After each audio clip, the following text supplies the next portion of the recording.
Tak pokiaľ sú pravdivé a možno, že tá odchýlka nebude až tak veľká, tá reálna, tak myslím, že to je jednoznačná prehra. Prehra pre Slovensko, prehra slovenského národa.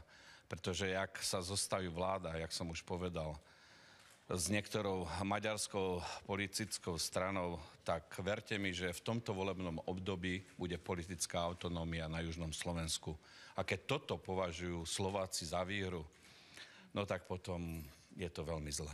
Pán predseda, pred 4 rokmi ste mali takmer 12%, teraz to vyzerá, že je to asi polovica. Kde vidíte dôvod poklesu vašej popularity? Tak jednak samozrejme v tom kriminalizovaní Slovenskej národnej strany počas 3 rokov, čo médiá a vôbec dokonca aj koaliční partneri robili zo Slovenskej národnej strany hromozvod. Možno, že toto bola určitá príčina, ale ja by som to nejak nechcel rozvádzať. My si to rozanalizujeme v pondelok alebo útorok na predsedníctve a samozrejme aj príjmeme nejaké opatrenia. Pán predseda, ako vy hodnotíte priebeh volieb? Hovorí sa o vyššej volebnej účasti, nebolo moratórium.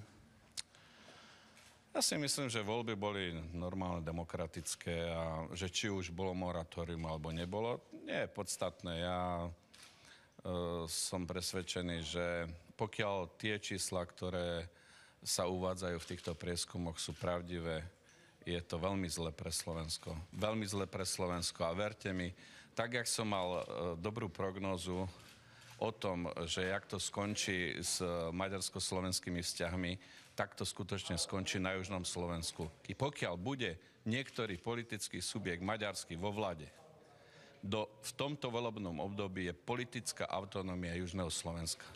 Čo hovoríte na to, že vás predstihli obidve maďarské strany? Mi je doplaču. Je mi doplaču. Zo Slovákov. Hovoríte na HZDS, že by možno sa ani nedostal do Veď uvidíme, jak to skončí. Veď prečo sa trháte? Veď počkajme si na výsledky. Vidíte, že ja som není nejaký zrútený alebo niečo podobné. Je mi len veľmi smutno zo Slovákov. Ale to máte tak. Jaký národ, taká vláda. A všetci budeme plakať. A krvavé slzy.